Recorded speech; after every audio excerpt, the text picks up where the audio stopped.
Hello everyone, this is Mira Kalapan Agalot, and today I shall be discussing to you some of the subtopics found in Chapter 9, Employee Motivation. So we have a question here.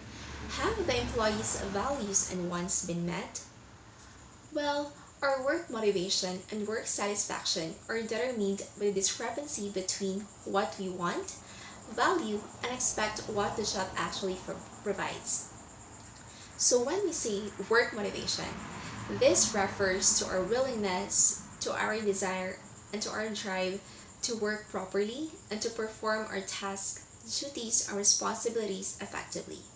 While for work satisfaction, this refers to how content an employee is, how happy and approved he is with the things that he is receiving and experiencing in the work environment. And moving on to the term discrepancy, when we say discrepancy, this refers to the lack of compatibility or the difference or the mismatch between two things.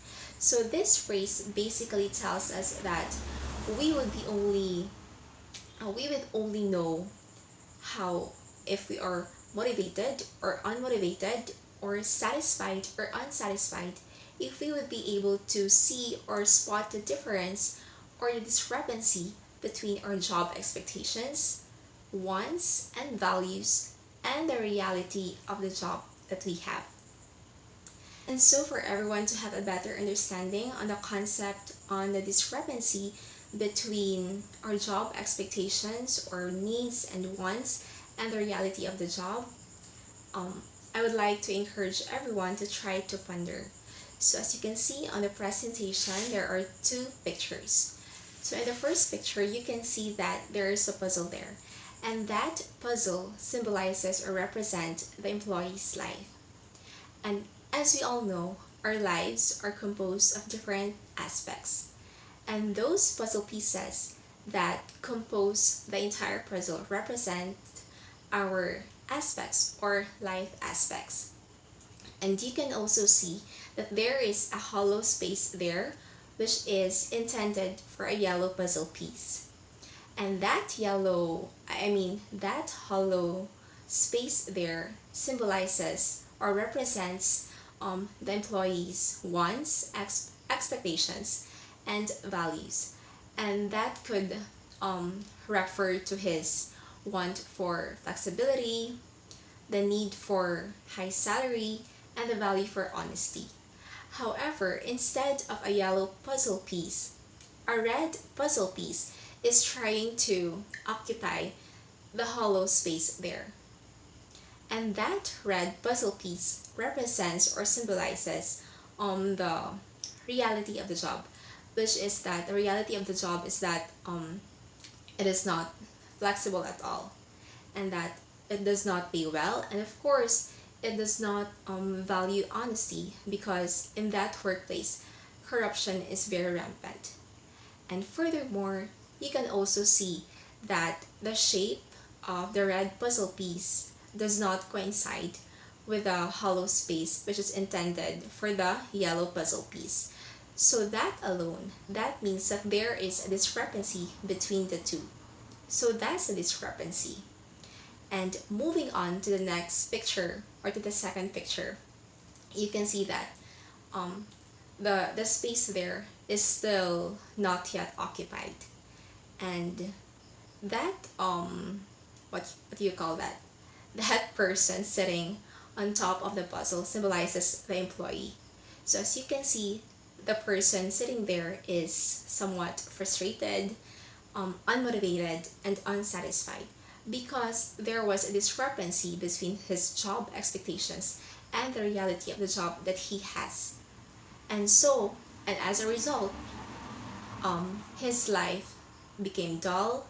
So that's it. I hope you have understood the concept on the discrepancy between the job expectations, values, needs, and wants, and the reality of the job. So moving on, we have here job expectations. So if there is a discrepancy between the employee's job expectations and the reality of their jobs, then their motivation to work and satisfaction will be affected. So just like what I've said before. Additionally, employees will compare what the organization promised to do to them with what the organization really does. So if that happens, employees will also perform less, and they will it will just signify that they are really unmotivated and unsatisfied.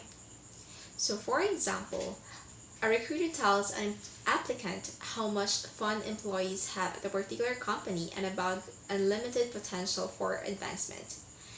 After 3 months on the job, however, the employees has yet to experience the fun and can't find any signs of potential advancement opportunities. Because these expectations have not been met, the employee will probably feel unmotivated. So you can see on the picture that the employees are really unmotivated and unsatisfied, and they are not just having headaches, they are really unmotivated. So, however, employees being unmotivated and unsatisfied can be prevented if employers and companies would use the technique called Realistic Job Preview, or RJP. So RJP, or Realistic Job Preview, is a technique that presents job applicants with a realistic view of what they should expect from the organization. Thus, an organization must provide job applicants with all pertinent information without distortion. So when we say all pertinent information without distortion, these includes all the positive information and the negative information, or the cons of working in that company. So RJPs were created as an alternative to the seduction method of recruiting job candidates. So of course, if a company wants to grow further, to expand, that company should hire more manpower, and that company should need enough workforce.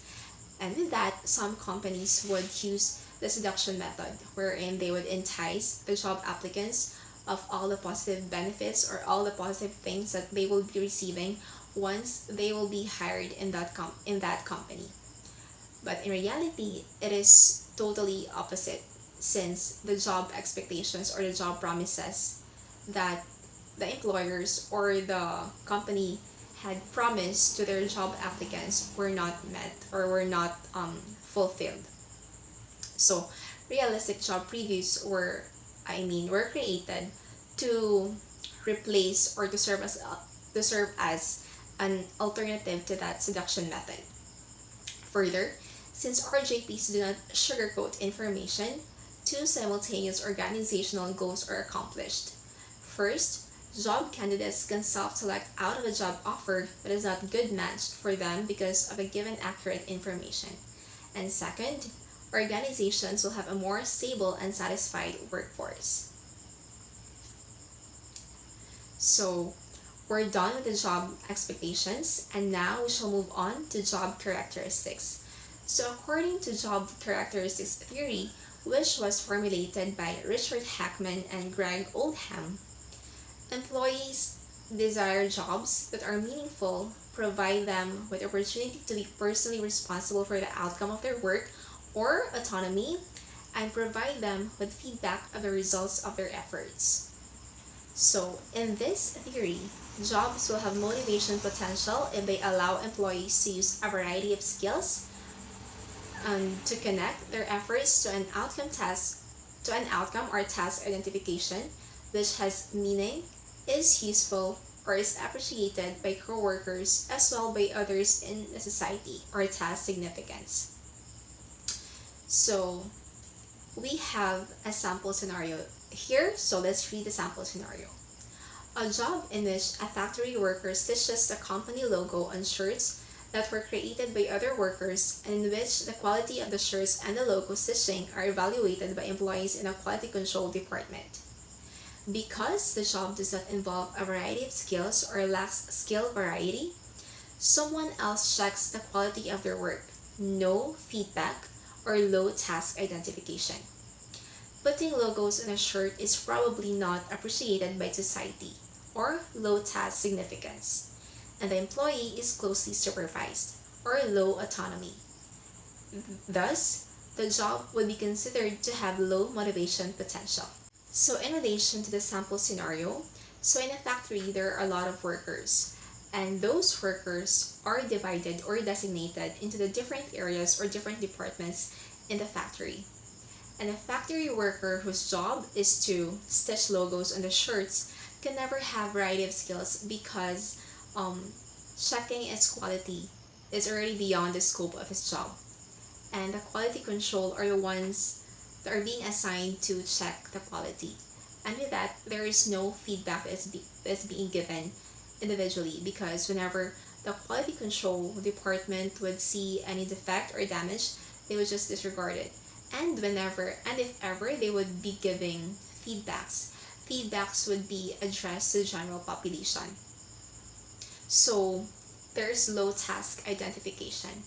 And also, putting logos on shirt is probably not appreciated by society because we have this mindset that when we hear the word factory, it comes to our mind that